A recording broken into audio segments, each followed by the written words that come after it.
Alhamdulillah sehat Bu. Oh iya Bu Titi, jenengan hari ini mau melaksanakan coaching ya? Iya Bu, saya berharap ini mengobservasi kegiatan coaching saya nanti sebagai refleksi untuk meningkatkan kemampuan coaching saya. Dengan kegiatan yang tetap berpedoman dengan model Tirta, kira-kira apa yang akan Bu Titi lakukan dan siapkan nanti? Yang akan saya lakukan saat coaching tentunya saya sesuaikan dengan alur Tirta. Yang pertama, saya akan menggali informasi tujuan utama, apa harapan yang ingin dicapai dari kegiatan coaching ini. Lalu yang kedua, saya akan mengidentifikasi masalah terkait masalah yang sedang dihadapi oleh coaching. Setelah itu menggali rencana aksi dalam rangka mencari solusi atas masalahnya. Kemudian yang terakhir, saya akan menanyakan komitmen serta tanggung jawabnya seperti apa dalam melaksanakan rencana aksinya, sehingga dia dapat menyelesaikan masalahnya dengan potensi yang dimiliki secara mandiri. Iya Bu, jadi nanti pada saat Bu Titi melakukan coaching, dengan coachingnya saya akan mengamati dan menilai sesuai dengan rubrik penilaian coaching, begitu ya Bu? Baik Bu Dwi, supaya nanti saya bisa mengetahui apa yang sudah baik dan apa yang masih kurang yang harus saya perbaiki nanti apabila saya melakukan kegiatan coaching ini. Baik, jadi saya nanti menilai itu menggunakan 4 kriteria begitu. Yang pertama, kriteria kurang baik, yang kedua cukup baik, yang ketiga baik, dan yang terakhir sangat baik. Baik.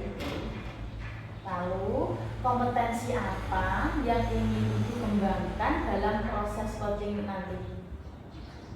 Kompetensi yang saya kembangkan pada coaching hari ini yaitu pastinya tentang kompetensi inti coaching yaitu yang pertama tentang kehadiran penuh atau present, yang kedua mendengarkan aktif, dan yang ketiga mengajukan pertanyaan berbobot kepada coaching. Baik, jadi Bu Titi ingin mengembangkan 3 kompetensi inti ya Bu ya. Kemudian di antara ketiganya agar lebih spesifik lagi, mana yang akan Ibu kembangkan? Jadi dari ketiga kompetensi itu yang lebih spesifik ingin saya kembangkan yaitu mendengarkan aktif, dan yang kedua mengajukan pertanyaan berbobot pada coaching. Ya, jadi ada 2 yang ingin Bu Titi kembangkan, yaitu mendengarkan aktif dan mengajukan pertanyaan berbobot. Nah, kira-kira itu indikator tercapaian atau keberhasilannya apa? Indikator keberhasilannya yaitu coaching saya mampu menyelesaikan permasalahannya berdasarkan pengalaman, kemampuan dan kompetensi yang dimilikinya seorang coach yang dikatakan berhasil melaksanakan coaching itu jika mampu menggali ide dan potensi coaching dengan baik tanpa memberikan bantuan ide atau solusi dari permasalahannya. Baik Bu, lalu kira-kira Ibu kapan ini akan melaksanakan coaching? Kebetulan saya akan melakukan kegiatan ini sekarang Bu. Jadi nanti Bu bisa melakukan observasi langsung kegiatan coaching yang saya lakukan untuk mengetahui kompetensi coaching mana yang sudah berkembang atau belum pada coaching yang saya lakukan. Baik Bu, setelah saya mengamati percakapan kita ini, nanti saya akan menyampaikan ketercapaian dari perkembangan kompetensi yang Bu Titi lakukan dan harapkan semoga nanti berjalan sesuai dengan apa yang Bu Titi harapkan.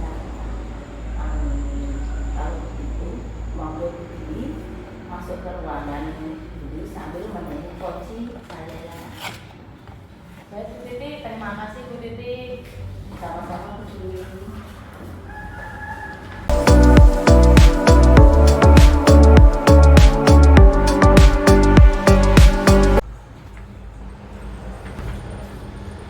Assalamualaikum Bu Afi. Waalaikumsalam Bu Titi. Bu Afi sehat? Alhamdulillah sehat. Kamu sedang banyak pikiran ini.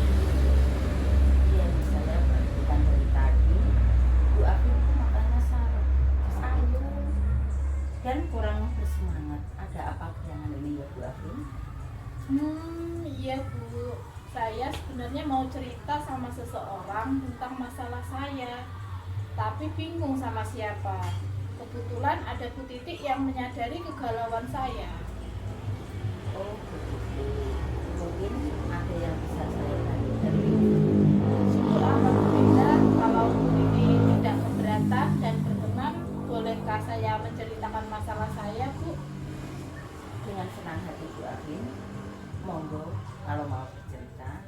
Tapi sebelumnya Bu Afin cerita apa yang ingin Bu Afin harapkan dan dari perbincangan kita kali ini. Saya ingin mendapatkan solusi dari permasalahan saya, Bu. Oke, selain itu Saya juga ingin tetap bersemangat menjalani kegiatan sehari-hari dan tidak banyak pikiran seperti kemarin-kemarin lagi. oke, silahkan ceritakan permasalahan Bu Afin. Gini Bu, saya itu merasa akhir-akhir ini kurang maksimal dalam mengajar. Saya ingin meningkatkan kompetensi saya dalam pengelolaan kelas. Boleh Bu Afin ceritakan secara detail maksud dari kurang maksimal dalam kelas itu bagaimana? Begini Bu, saya itu ingin menciptakan kelas yang kondusif dan menyenangkan bagi siswa-siswa saya Bu. Lalu apa yang Bu Afin rasakan? Saya merasa bimbang Bu, sebagian siswa saya itu sering ngobrol dan tidak fokus saat saya sedang menjelaskan materi. Selama ini apa yang Bu Afin lakukan untuk mewujudkan tujuan tersebut? Saya sudah mencoba berbagai metode pembelajaran, tapi belum ada yang benar-benar efektif. Apa yang menjadi tantangan Bu Afin dalam mencapai tujuan tersebut? Saya butuh strategi untuk mengendalikan siswa yang suka ngobrol dan tidak fokus saat pelajaran berlangsung. Baiklah, mari kita bahas strategi untuk mengendalikan siswa yang suka ngobrol dan tidak fokus dalam belajar. Bagaimana caranya? Pertama-tama kita perlu memahami penyebab siswa ngobrol atau tidak fokus saat pembelajaran. Apa karena tidak memahami materi pelajaran atau apa karena merasa bosan? Bisa jadi apa karena mereka tidak ingin menarik perhatian. Saya pikir mungkin karena mereka tidak memahami materi pelajaran. Jika demikian, kira-kira apa yang bisa Bu Afin lakukan agar mereka mampu memahami materi pembelajaran tersebut? Mungkin saya perlu memberikan penjelasan yang lebih jelas dan menarik kepada siswa saya, Bu, serta menggunakan metode pembelajaran yang bervariasi agar siswa tidak cepat bosan. Nah, betul sekali Bu Afin. Lalu bagaimana langkah yang dilakukan untuk memfasilitasi kebutuhan peserta didik yang beragam? Saya bisa merencanakan pembelajaran yang berdiferensiasi untuk memenuhi kebutuhan belajar peserta didik. Wah, ide bagus itu Bu.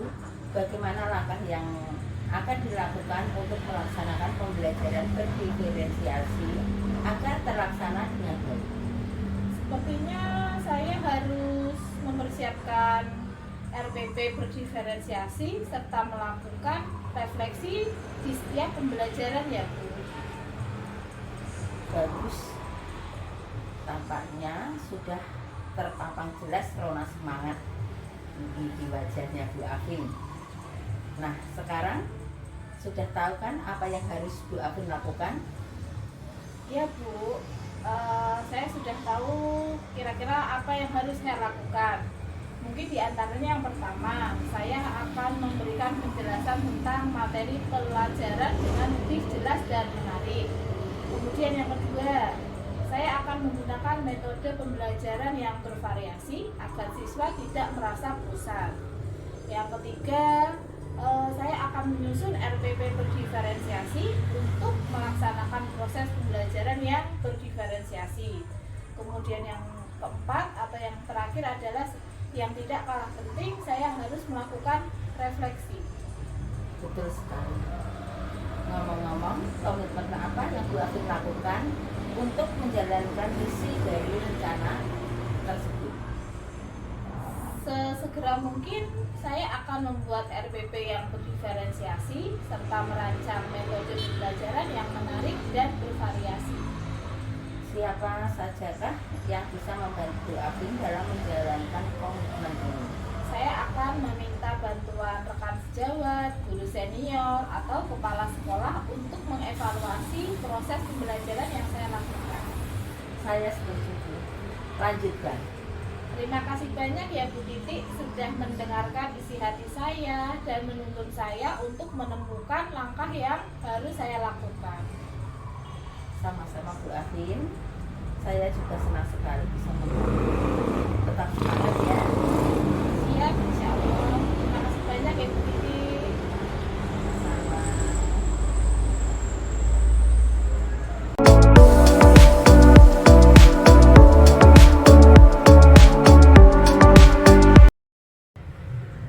Assalamualaikum Bu Titi. Waalaikumsalam Bu Titi.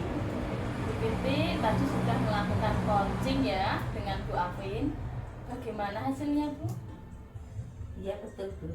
Alhamdulillah sudah selesai dan coach saya sudah menemukan solusi atas permasalahan yang ada.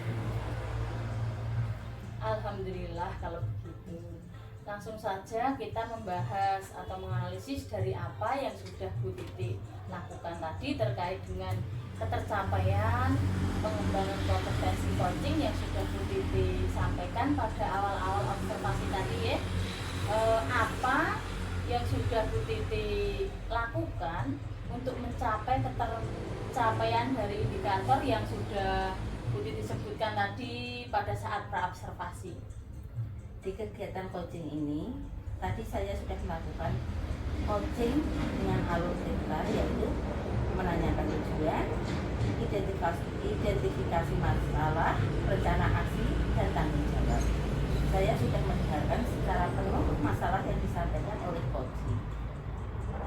Saya juga sudah menyampaikan pertanyaan-pertanyaan yang bobot sehingga alur tersebut bisa menggali coaching untuk menentukan permasalahan dan menemukan solusinya. Baik Bu Titi, tadi saya juga sudah mengamati bahwa proses coaching dari Bu Titi dan Bu Afin tadi sudah berjalan dengan baik dan luar biasa. Kemudian proses alurnya juga sudah sesuai dengan alur Tirta.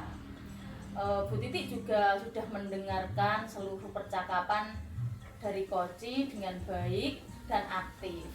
Bu Titi juga berusaha menggali dengan memberi pertanyaan-pertanyaan yang berbobot dan terbuka kepada coaching, sehingga coaching bisa menemukan solusi dari permasalahannya. Nah, lalu coaching tadi juga sudah dilakukan sesuai dengan prinsip coaching. Nah, ini pertanyaan selanjutnya Bu Titi, kompetensi apa lagi yang ingin Bu Titi kembangkan berdasarkan hasil kegiatan coaching yang sudah Bu Titi lakukan tadi? Baik Bu, kompetensi yang ingin saya lakukan yaitu dengan cara lebih memahami lagi proses Tirta, sehingga nanti saya dapat melakukan coaching dengan lebih baik lagi. Luar biasa Bu Titi. Semoga kedepannya nanti kita dapat melakukan coaching lebih baik lagi ya Bu. Nah, pertanyaan terakhir nih Bu, Bu Titi sebelum kita tutup, apa yang Ibu dapatkan dari proses coaching hari ini? Yang saya dapatkan yaitu ternyata masih banyak yang perlu saya kembangkan, terutama dalam menyusun pertanyaan berbobot untuk menggali jawaban dari coaching, sehingga dalam proses coaching saya di lain waktu bisa lebih baik lagi. Dan terima kasih sudah berkenan mengobservasi kegiatan saya di hari ini.